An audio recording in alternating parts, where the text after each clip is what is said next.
moi je m'appelle Julie Pommier, je suis l'éditrice. Voilà. Jérôme, je suis l'auteur de Full Metal Cinema, avec la participation de mon ami Miludo, qui a fait 2 planches. Et ce n'est pas votre première collaboration. Comment avez-vous été amenés à travailler ensemble?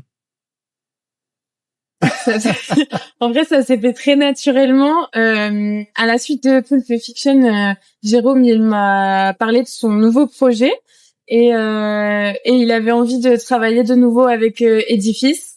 Donc, au final, ça s'est fait un peu sans qu'on le décide plus que ça. Enfin, ça s'est fait très naturellement. Depuis quand est publié Full Metal Quinoa et à quel public s'adresse-t-il?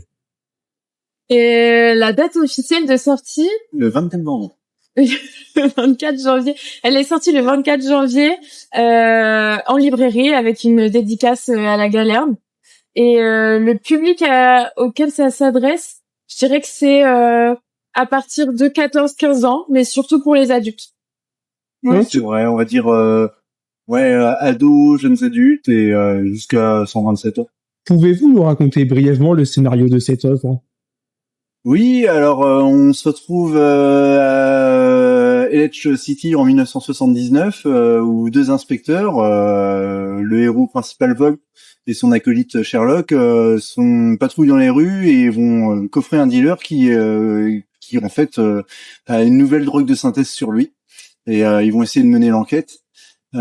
Sachant que cette drogue a un effet particulier et transforme les gens en écologistes en fait, en babacool.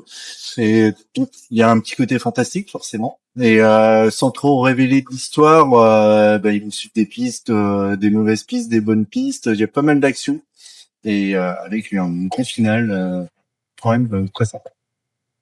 Et quelles sont selon vous les bonnes raisons qui devraient pousser les gens à lire cette BD?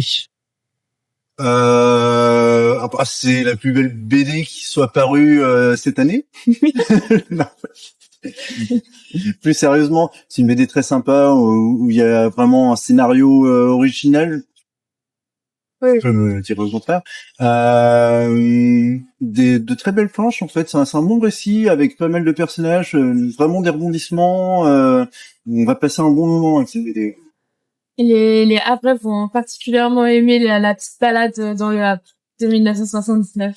Et où est-ce qu'on peut s'en procurer un exemplaire? Alors, vous pouvez le faire directement sur le site d'Edifice ou alors dans les librairies indépendantes. Merci à vous deux et bon courage pour ce nouveau très beau projet. Merci.